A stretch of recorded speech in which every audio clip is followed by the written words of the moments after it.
Hey guys, Lorenzo here. Happy holidays, that's first. And to celebrate, we are going to launch a new HydroLox fueled rocket. We're going to inaugurate that motherfucker.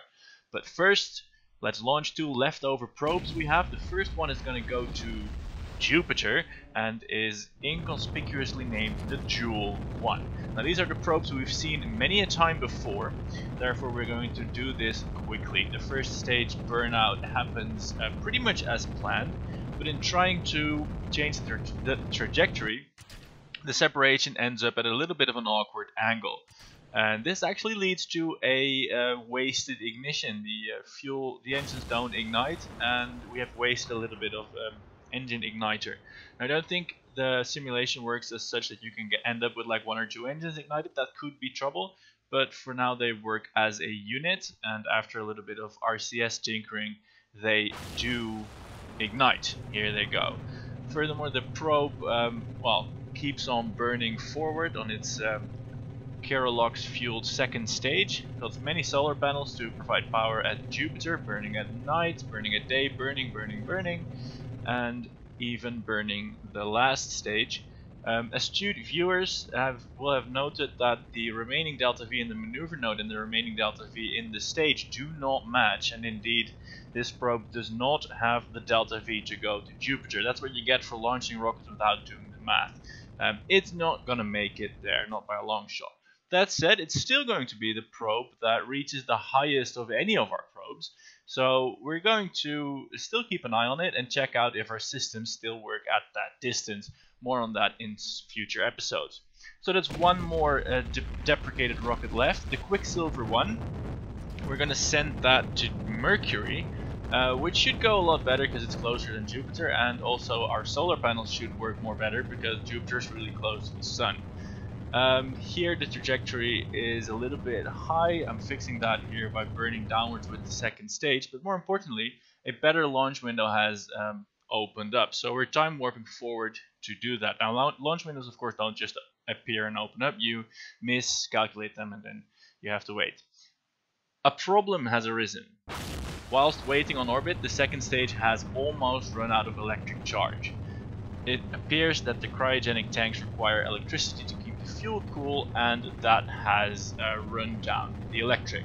Fortunately, we have made the maneuver node and are now burning, but wait, look at that, we're actually going to enter the atmosphere. So we actually don't have any choice other than turn off the engines and wait a little bit, and that puts us in a big pickle.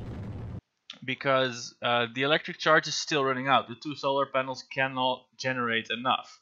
Pretty big design oversight, but the choice has been made to fire up the engines anyway. Hopefully that will generate some electricity. Of course the engines don't generate electricity, they only consume more. So the engines remain on, although that shouldn't be possible if they consume electric. Anyway, the control for the engine probably consumes electric, so now they're on and not controlled, and this will spell doom for the rocket. Now this is one of those failures that's pretty RP0-y. I mean, we didn't forget to deploy the solar panels like you can do in KSP, no.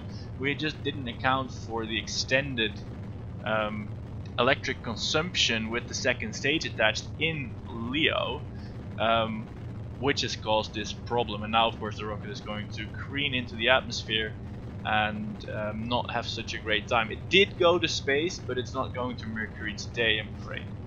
Good news is we can move on to the HydroLox rocket just after this explosion. See it happen live here. Well, not live, this is actually the complete opposite of live. Anyway, tank goes first and then the rest will stand up to the thicker atmosphere for a few seconds, but not that long. There we go. Explosions, explosions, explosions. Moving on to the HydroLox rocket that's got Jebediah strapped on top of it. Here it is, the new one. The first stage has been given a paint job, but nothing else. It's unleashed the full force of its fuel tanks. It's completely fueled. It's about 1100 tons, this whole stack. We've got the upgraded launch pad, and the blue one, that's actually the new HydroLox stage.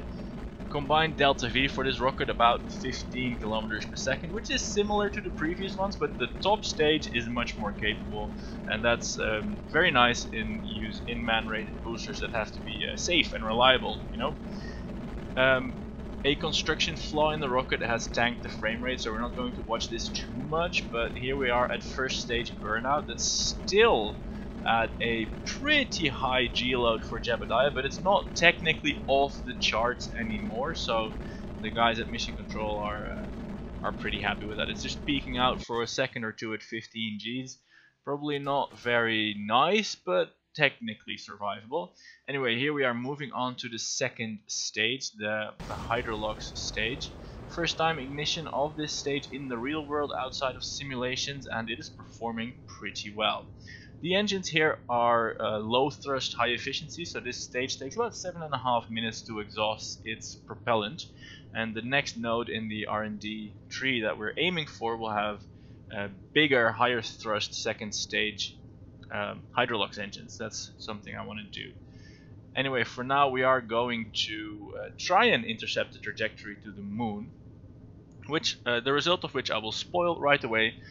We can't do it. We've launched way out of the plane of the moon, and that's because our error investigation pretty heavily relies on visual assessment of the rocket's well-being. We don't use sensors so much at our space program. We just look at the rocket, see if it blows up or not. And launching in the daytime didn't have the option of a nice plane intersection with the moon. So this mission is not actually going to the moon. It is going to lunar altitude. It's going to about 350,000 kilometers. Wait, is that the actual? Yeah, that's the right moon altitude. It's about 350,000 kilometers. We're just heading into deep space a little bit and then going back. That should simulate all the important aspects of a flyby mission: the time in space, the re-entry velocity, and that's it really. It only removes the moon as a potential object to crash into. Basically, it takes the load off mission control. Otherwise, it's the same mission really. So we're going to go to 350,000 kilometers of altitude, which we need the third stage for. The second stage has been burned out, and here you can behold it in its splendor. It's basically the same idea as we had for our previous manned spaceships, but this one has 3 of the AJ-10 engine, and it has 3 because we want to be mindful of failures. Now, if any one of these engine fails, we still have the option for symmetrical thrust, which is nice, and otherwise, of course, it functions pretty much the same as it was. Low efficiency, infinite restarts, pretty long burn duration, and a combined delta V for this ship of a little bit over 2 kilometers per second. It's pretty underwhelming really, but don't forget that the capsule is a lot heavier than a probe, and also there's a lot of snacks and water and drinks and stuff on board to keep Jebediah alive. Yeah, manned spaceflight really is a lot heavier than probes in RP0. Anyway, the burn to reach that altitude has been achieved, and it's been noted that this spacecraft requires pretty careful orientation towards the sun, or otherwise its solar panels won't generate enough electric charge. So I have to do that and be mindful of that. Anyway, we've been at the altitude. Jebediah's eaten the snacks, shit in the containers, and he's now heading back home. We've used the roster mod to transfer electric charge into the command pod. Important because we need to be able to operate its RCS system. And we're now headed for a periapsis, slightly conservatively chosen, of 75 kilometers to re-enter the Earth atmosphere after, what is it, can't read the display, well, a little bit under 10 days. We have also achieved the incremental milestone of more days in space. Anyway, about to bite into the atmosphere. Here we go to our periapsis. We're still sinking, but a potential problem has arisen. We're not slowing down fast enough. 75 kilometers does not appear to be doing it. As you can see at the nav ball, we've turned the descent mode on and are like completely upside down, biting as hard into the atmosphere as we can, because there's a very real danger of skipping out, and that will not send us off into deep space. It will send us off into a lower orbit than what we came into the atmosphere from. But if that orbit still takes like 2 or 3 days to revolve around the Earth, and remember we came in an orbit that takes like 10 days, a lunar altitude orbit. If that final orbit after leaving the atmosphere still takes multiple days, Jebediah is gonna suffocate because his electric power will run out because he's ditched all his service modules. This is the risk that's referred to when people are afraid of skipping off the atmosphere. It's basically just not entering and remaining in space for longer than your life support can handle. That's you can look at the window in the lower left, by the way. There you can see we're currently at an orbital period of 14 hours, which, as we are circling the Earth once more, when we look at the resources tab, has drained half the power. Fortunately, half is not all, and on the second pass, the capsule bites into the atmosphere properly, and we end up slowing down and, well, doing a textbook re-entry and landing in the desert. I think this is the first landing, actually. Anyway, Jebediah is now officially the highest Kerbal, and that's in altitude achievements, not drug consumption. Anyway, we built 2 of the rockets, so we're going to send the second one up, do the same thing, but this time with the actual moon and with Catherine on board rather than Jebediah. A night launch, not that interesting, but trust me, it's exactly the same as the launch we just watched with Jebediah on board. Apart, of course, from the engine failure that we have in the second stage after just a few minutes of burning. We get a yellow warning, that means the engine hasn't exploded, but something's up with it. You can check that out in the flight log, which I'm going to do any second now. Just waiting for it. Can we see? Yeah, there we go. Reduced performance. And we can see a slightly different color on one of the engines. That means this one is running at a reduced specific impulse. Thrust is the same, but it's using more fuel. That's never good. We have more than just this one engine though, so we're going to shut it down. And that's the beauty of redundant engines. Losing 1 or even 2 doesn't really matter too much. And you can see the SAS system compensating with the gimbals to keep the rocket on course, but otherwise we are just fine with 1 fewer engine. Let's hope that this is the one glitch for this mission. On to the third stage. It's burning pretty well. We've have more Delta V left than in the first mission because we did a better ascent and learning this new rocket. There's more efficiency to be had still. So here we are on a nice trajectory towards the moon, and in lunar space, Catherine does an EVA, floating around, getting science, getting a nice hefty science, 60 science points for the EVA report from lunar space.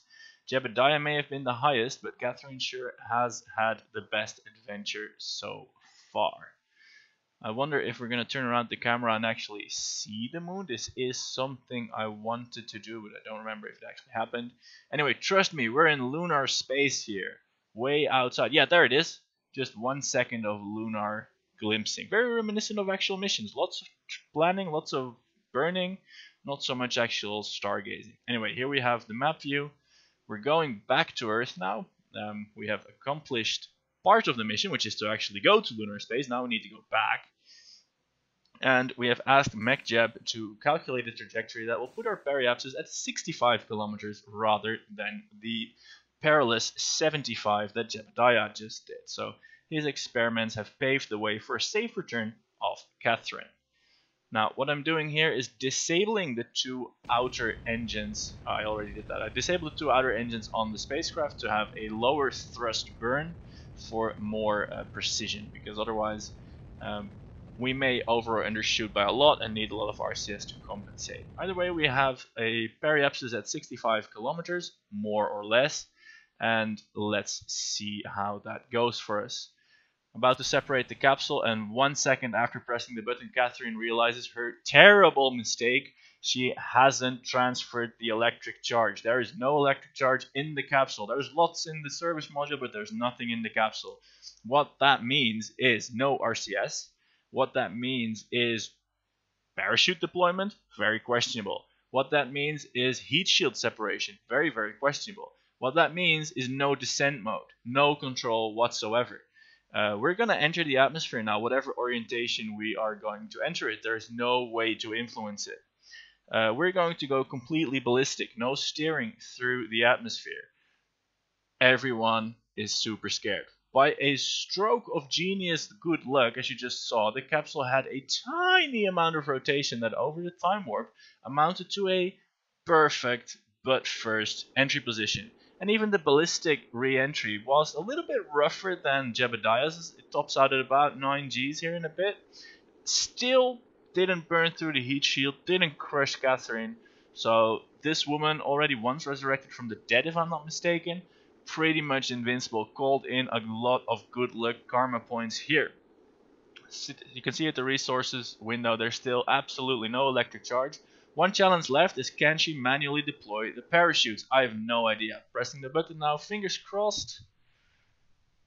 And there they go. The parachutes actually deployed, and otherwise there's really nothing to do. The only thing that didn't deploy is the heat shield.